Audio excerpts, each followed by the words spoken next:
নগর ভোটের আগে উন্নয়ন পর্যালোচনার মাঠে মুখ্যমন্ত্রী।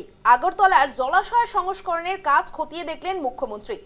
নগর সংস্থাগুলির নির্বাচনকে সামনে রেখে রাজধানী আগরতলায় চলমান উন্নয়নমূলক প্রকল্পগুলির অগ্রগতি সরেজমিন খতিয়ে দেখলেন মুখ্যমন্ত্রী ডক্টর মানিক সাহা।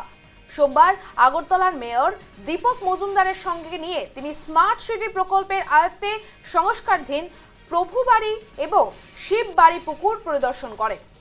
পরিদর্শনের শেষে মুখ্যমন্ত্রী জানান যে রাজ্য সরকার ইতিমধ্যে প্রায় ৩৫টি প্রাচীন জলাশয়ের সংস্কার ও পুনরুদ্ধারের উদ্যোগ নিয়েছে। তিনি বলেন যে প্রভু বাড়ির পুকুর দীর্ঘদিন অবহেলিত ছিল এবং দখলদারীদের কবলে চলে গিয়েছিল।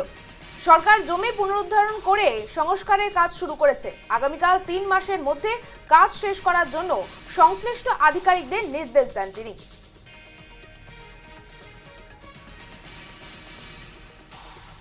বা এর আগে যে কংগ্রেস এরা এইসব দেখে না, ওদের মেইন হচ্ছে আসল উদ্দেশ্য অন্য।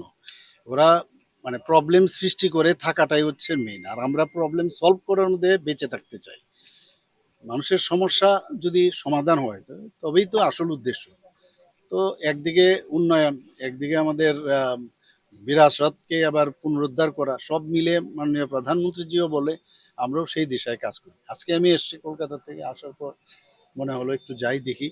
আর মেয়র সাহেবের সাথে আমার প্রায়শ কথা হয়। এখানে আমাদের ২০ নম্বর ওয়ার্ডের কর্পোরেটরও আছেন, ওনার সাথে আমি প্রতিনিয়ত প্রতিটা খবর আমি রাখি।